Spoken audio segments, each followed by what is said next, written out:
Nah, kenapa kemudian sekarang ada Yahudi, ada Kristen, ada Islam, dan ada yang lain? Ada 3 agama besar di dunia ini yang sering kita sebut.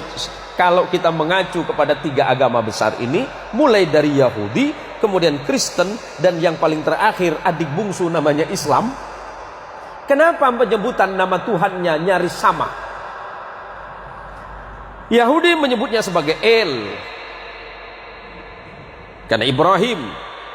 Taurat menyebutnya Abraham, Injil menyebutnya Abraham, Quran menyebutnya Ibrahim. Ibrahim bukan bangsa Arab, jangan terkecoh. Ibrahim itu bukan bangsa Arab. Kalau Ibrahim itu bangsa Arab, berarti bangsa Yahudi juga Arab. Bukan. Ibrahim itu berasal dari Mesopotamia, yang kemudian sering kita sebut sebagai Irak hari ini, atau dulu sering kita sebut Babilonia. Ibrahim lahir di satu tanah yang bernama Ur Kaldania. Kemudian Ibrahim menyeberang ke Mesir, maka Ibrahim disebut dengan Abraham. Abraham di dalam bahasa bangsa-bangsa Nabi yang terdahulu artinya orang yang melintas. Apa yang dilintasi? Gurun. Ibrahim menikah dengan perempuan Mesir yang bernama Sarah, melahirkan anak laki-laki yang bernama Ishak. Kemudian Ibrahim menikah lagi dengan perempuan yang berasal dari Filistin, Palestina. Injil sering menyebutnya Kanaan atau Filistin. Punya anak laki-laki namanya Ismail. Maka ujung El itu menunjukkan Tuhan. Kalau ada nama Daniel, Samuel, yang LLLL itu berarti Tuhan di dalam bahasa Ibrani. Kemudian anak keturunannya, saya singkat saja. Ibrahim punya anak namanya Ishak, menurunkan anak laki-laki namanya Jacob di dalam Injil. Quran menyebutnya Yakub.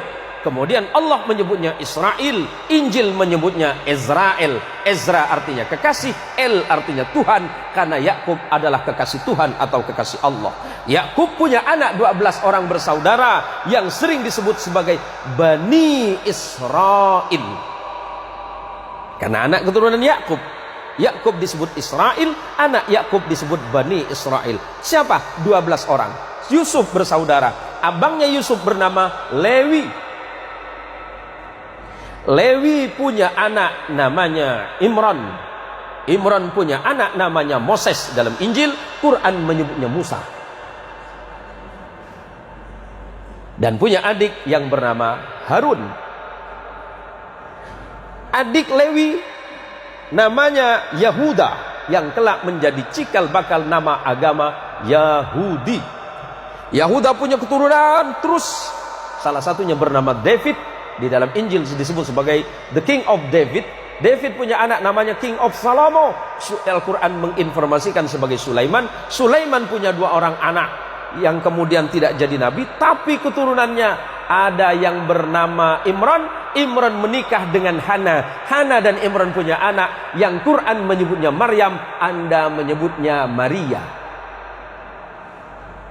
Maria punya anak namanya, Al-Quran menyebut Isa bin Maryam, dan Anda menyebutnya the Jesus of Christ. Sederhana, Pak. Kenapa berbeda? Itu masalah iman saja. Hari ini kita tidak sedang mempertentangkan iman, tetapi bagaimana kemudian kita merajut perbedaan-perbedaan yang ada untuk menjadi sebuah sumber kekuatan bagi sebuah bangsa besar yang bernama manusia. Lebih-lebih kita adalah bangsa Indonesia yang luar biasa. Tepuk tangan untuk Indonesia, Pak.